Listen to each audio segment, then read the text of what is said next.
Hello everyone, it's Shane Kanto, your Wasteland reviewer, and I'm here to review Batman The Long Halloween Part 1. And this is a new animated feature from DC, and this is from comic book writer Jeph Loeb. And I had recently read this particular book, and I loved it. It was a really interesting playing on all the different rogues gallery of Batman over the course of this year, and it was a really good mystery. And now we're getting this adapted by director Chris Palmer into 2 parts. 'Cause money, I guess? Because this is an hour and 25 minutes. If the next one was an hour and 25 minutes, it's still not even a 3-hour movie.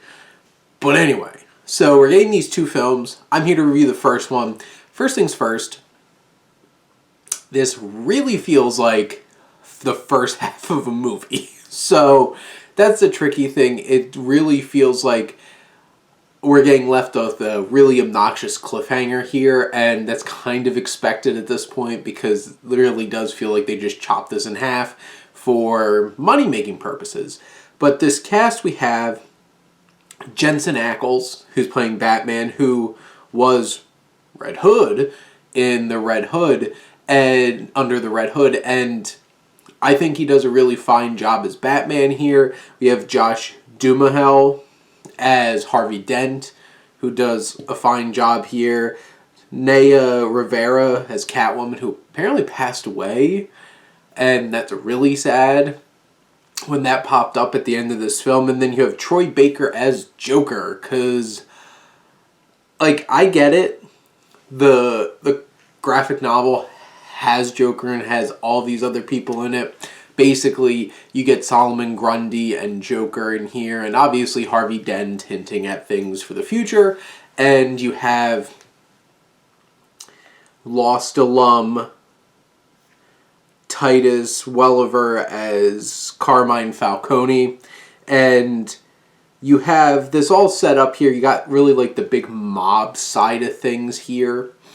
But I don't know, the Joker's presence in this feels like obnoxious red herring and just feels a little forced in the rest of the story, which is this really gritty mob kind of mystery. And like, yeah, they have Solomon Grundy like tossed in at one point, but it really feels out of nowhere, and it just feels like because everything has to have Joker in it.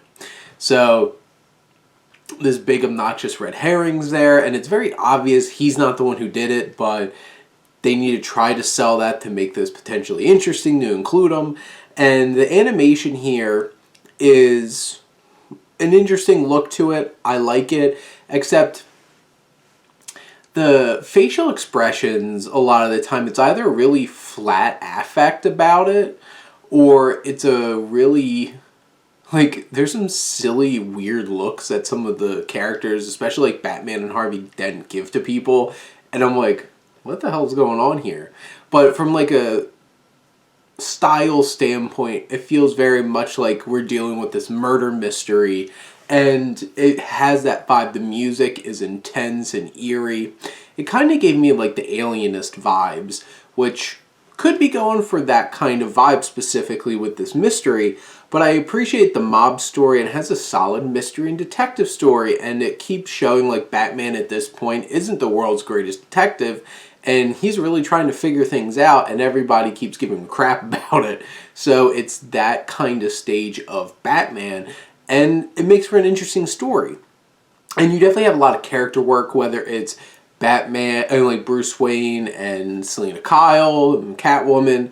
You have the moments with him and Alfred. Alfred's savage at a couple times, just like bam. And then you have Harvey Dent with his wife Gilda. They have their issues. And then you have Jim Gordon and his family and letting his daughter down because he keeps having to be called in on these holidays, because that's the story.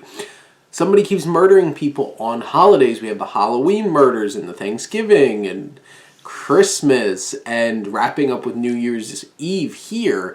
And you have this story going, and you're really enjoying it, and then BAM! And wait for round 2 coming out soon. And that's my biggest thing, is like, this just doesn't feel like a complete movie, and it feels like, just kidding, you'll get the rest of this next time. It's like, will Sheriff Woody be able to save Stinky Pete and the rest of the members of this town? Like, it feels like that kind of obnoxious, like, legit cliffhanger. And you're just sitting there, okay. But you have some really cool action here, even if some of it feels like a little repetitive, like with all the Joker nonsense, because, like, it kind of feels like what Joker tries to do a little bit in the 1989 Batman movie, and it's just like, oh, kind of seen this before. But it has some interesting layers and character development and that mob aspect here that I really appreciated. So honestly, Batman The Long Halloween Part 1 is a really solid Batman animated film, and I enjoyed myself.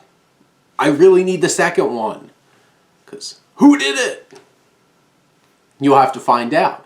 But those are my thoughts on Batman The Long Halloween Part 1. Let me know what you think, and let's talk some movies. But thank you as always for tuning in and supporting your Wasteland reviewer.